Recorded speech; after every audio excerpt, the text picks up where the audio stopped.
Hi, I'm Greg Eckerman, one of the co-founders of Eric's House, and I have the pleasure today to be with Matthew Burg, Jacob's father. Matthew has joined us in two successive support groups, one for the newly bereaved parents and is currently in a men's group with me. And I really wanted to have a conversation with Matthew to kind of talk about his experiences. I have in the work I've done through Eric's House, I've noticed from the very beginning that in general, men do seem to grieve differently than women. I think most of us have observed that.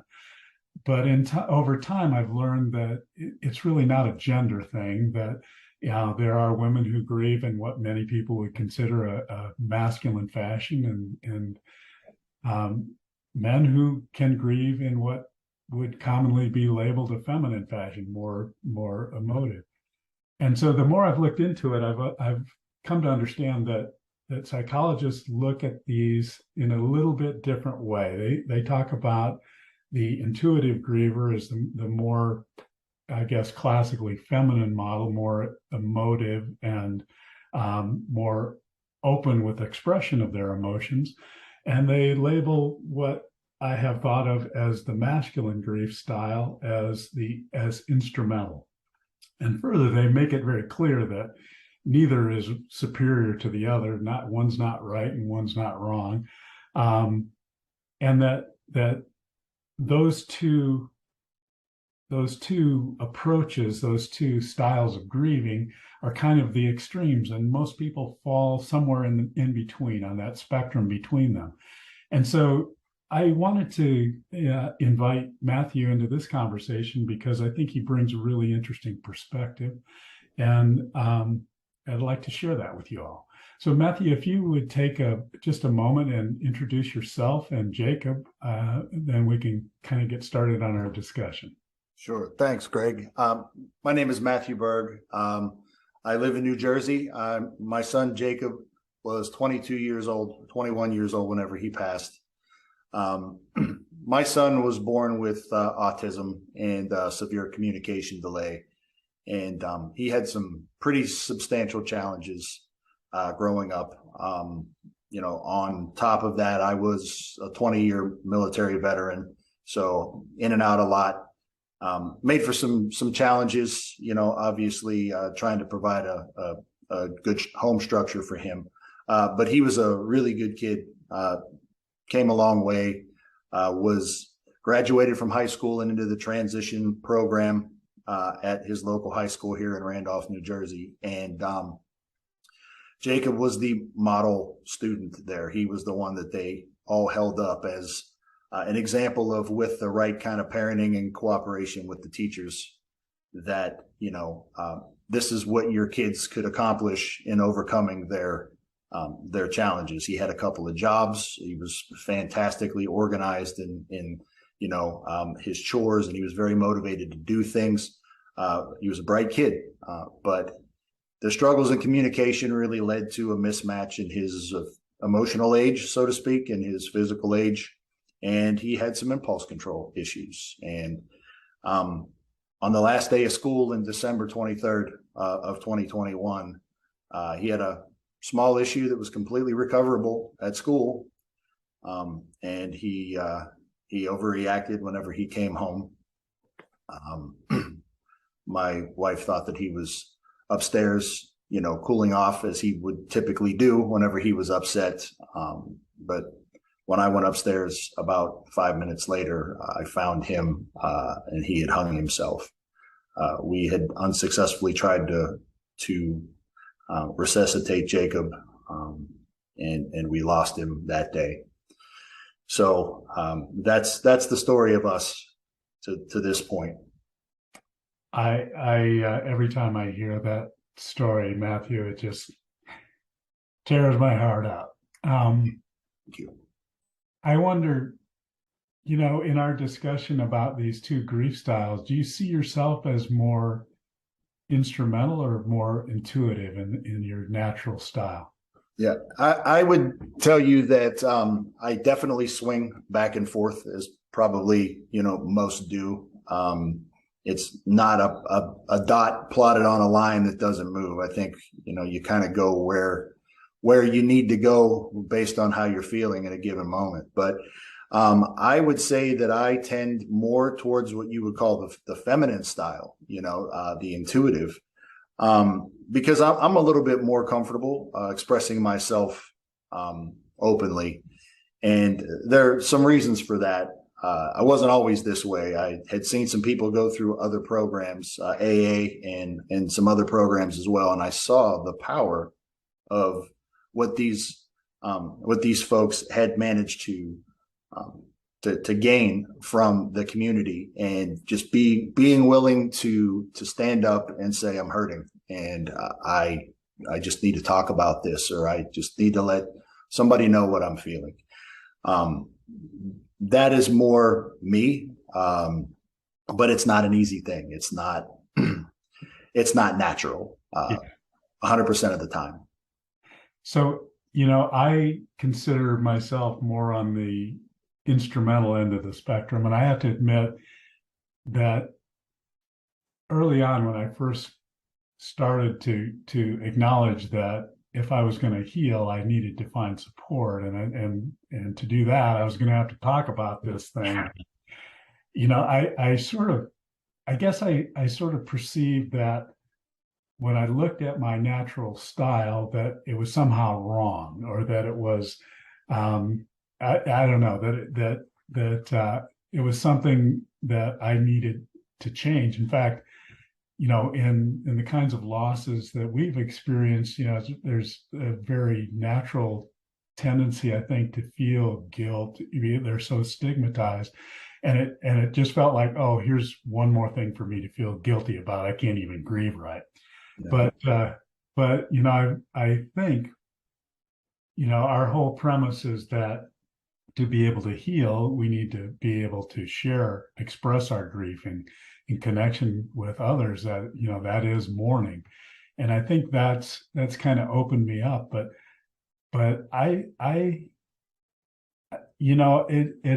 it's such a big barrier for many men, and I guess for many instrumental grievers, to be able to position themselves to seek out support. Mm-hmm. So I'm curious, what did it feel like for you when you first sought support for your grief over the loss of grief?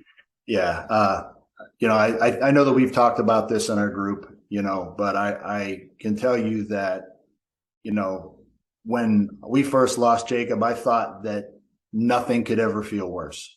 I thought that I had hit rock bottom right there, and that, that would be something that would be difficult to ever feel normal from again. I had family around. It was over the holidays. There wasn't work. A lot of folks were focusing their attention on myself, my wife, and my sister-in-law, and the struggles that we were dealing with at the time.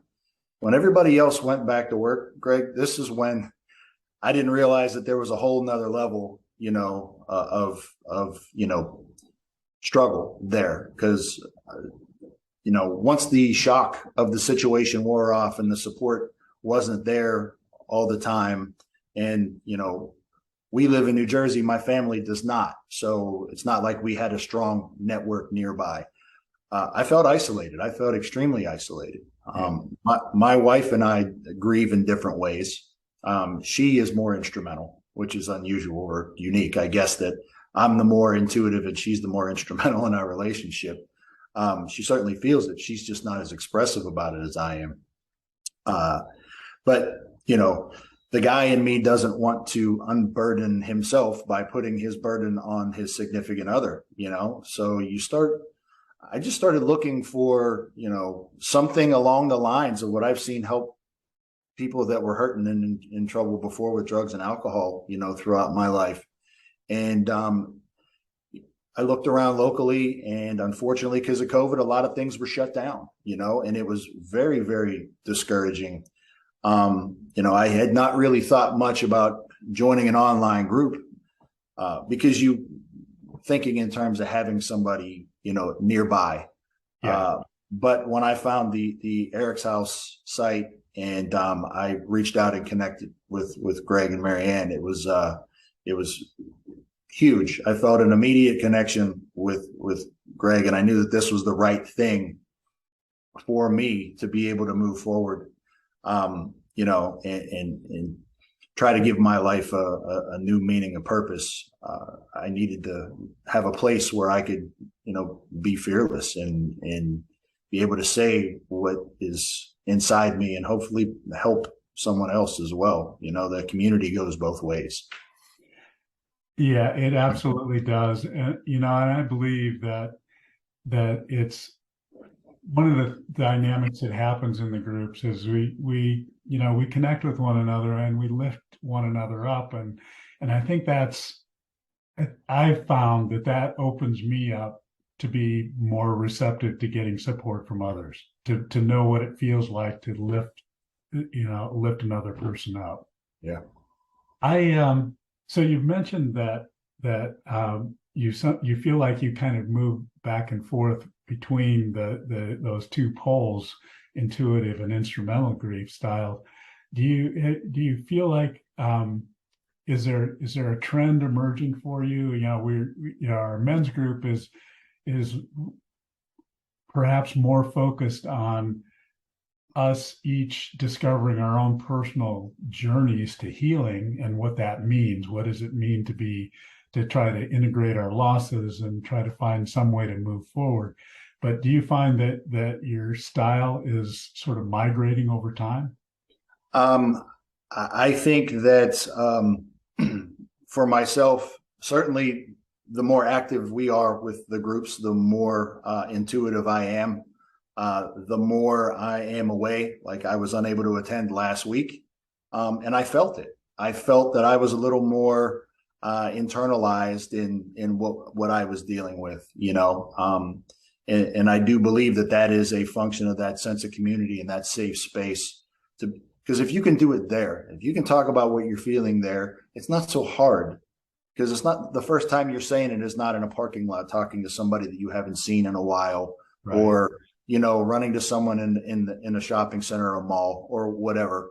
You're there amongst your companions that are going through similar trials that you are, and it's huge to be able to have that there. So I certainly feel like the more I'm involved, the more I am helping myself. The saying of out of self and into others is important in other walks of life as well, and other programs. But it's something that absolutely makes a difference here. We're all going through similar things, and we all have similar perspectives, or similar experiences and different perspectives on those experiences. And it's interesting to hear how somebody else has framed something that you may have framed in a different manner, and it makes you more comfortable talking about those things and creating a dialogue. And I think in our men's group, that's something that's really huge, is that the dialogue has gone just beyond, this is my child and this is what happened. It's now about what do we do next? How are we feeling? Really lifting each other up and helping each other just by being there, to figure out where we go next. We have had some very powerful conversations, and I find it always gives me new perspective on what I'm going through, and the connections that we build in the group just get stronger and stronger. Yeah. On top of our natural inclinations to tend towards one grief style or the other, there are all these societal kind of pressures that the expectations that are set on us, and while it's not a gender-based thing, I think that there are some gender-based expectations put on us that kind of make it more difficult to actually reach out to be vulnerable enough to share our darkest day. And right. And so I think I think a lot of men do have those tendencies, whether they're natural or imposed by society. But one aspect of that, for those of us that have lost a child, is that, yeah, and it may be largely self-imposed, but from the moment they come into our lives, we sort of take on the role of protector. We think it is our job to protect this child, and I think that adds another layer of complexity. So I'd be interested in your observations of yourself and of our group. We're not all dads who've lost a child, but the significant percentage of us are. Right. How does that strike you? That additional challenge of being a dad and losing a child. What's that meant for your grief journey?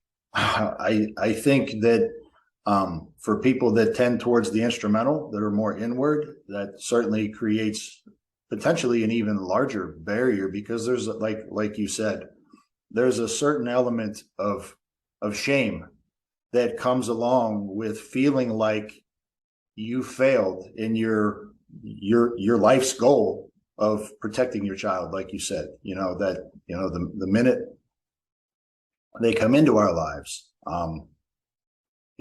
we're their everything, and they're our everything. And as a father, as a protector, as a provider, and what society has kind of identified as the male role, for generations now, we're in a period of time where things are changing. So it may not necessarily be like that for everybody or feel like that for everybody, but those overtones are still there. And a lot of times I think they probably come from inside, just because we've been conditioned to believe that. I know I struggle with the shame of not being able to protect my son. It's one of the most difficult things that you could have, to ever face and come to terms with. You can never be there all the time, but you can't shake the thought that, you should have been there this time. Right. And that can shut you down. That can shut you down. The shame and the fear of judgment and all of that can really take you down a bad path. And like you said, not everybody who is instrumental is experiencing it that way. Some people are just cerebral, they internalize and they process things differently. But other people, you can't tell when you look at somebody externally if they're walling off, or if they're quietly processing. You don't know. But for, as a man today, you still have certain expectations of yourself, and society still has certain expectations of fathers, and that definitely makes it harder to be willing to come out and talk about what you're feeling. For me, the shame was the hardest thing. I know the first time that we did our initial group, I made it about 5 minutes into my introduction, and I couldn't continue because I was sobbing, but after, it was so healing, so therapeutic to be able to share that. And the next time, it wasn't that hard, and then the next time it wasn't that hard, and it just continued to get easier. And then, that's where we are now. Yeah, I felt the same thing, that, it's so hard to express, what in many ways is deepest fear, failing in your role as a father. But once you get it out there, once you're able to express it, kind of expose it to the sunlight, it takes a lot of the energy out of it. It allows you to move beyond that. Yeah.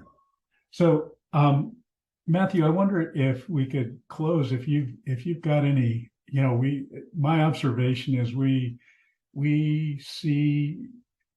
work with about a little more than 4 times as many women as men at Eric's house, and that's cause for concern. And I think it ties back to these tendencies of instrumental grievers. I wonder if you have any words of encouragement you could share that might bring some of these guys who who are reluctant to seek out support to take a chance and find it?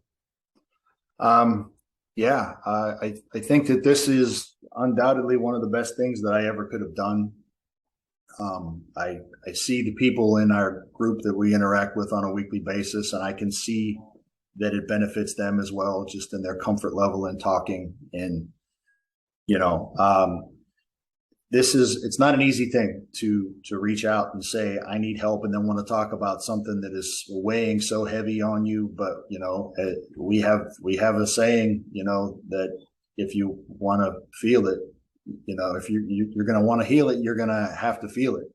And, you know, going through this path with others who are can relate and are empathetic and, you know, withhold judgment and create that safe space for you to talk about anything that you're feeling in that moment. It's golden. It's really, really incredible. You know, it's not easy to do that the first time, but I feel like I would be miles behind where I am now in my day to day. You know, this isn't something that you get over in a short amount of time. It's not going to go away. You know, the reality is now your new reality. That is your new life, and it's something that you have to come to terms with. I know, you know, you can either get stuck, or you can move forward and show up for the people that are still there in your lives. That's not a lack of honor to the child that you lost. If anything, you know, you're honoring him or her, and you know, more deeply by doing this, in my opinion. This has been an amazing, you know, experience. It's something that I don't know that I'd ever want to not have in my life after having this kind of level of support. So I cannot recommend it enough. Just, you know, there are people there that want to help. You know, if it's not this, just going to any meeting and seeing people have empathy for each other will change the way that you view everything that happened before you walked into that meeting. You know, maybe that's relevant to this, maybe it's not, but it's important that the human experience is meant to be shared. You know, we can laugh together. We should be able to cry together. You know, Very, very well said. You know, I view this as the hardest work most of us will ever do, and it's important to know that we don't have to do it alone. Right. Well, thank you so much, Matthew. It's been I always appreciate your insights. It's been really great to have this conversation, and I look forward to sharing it with people who might be considering reaching out for help. Thank you. My pleasure.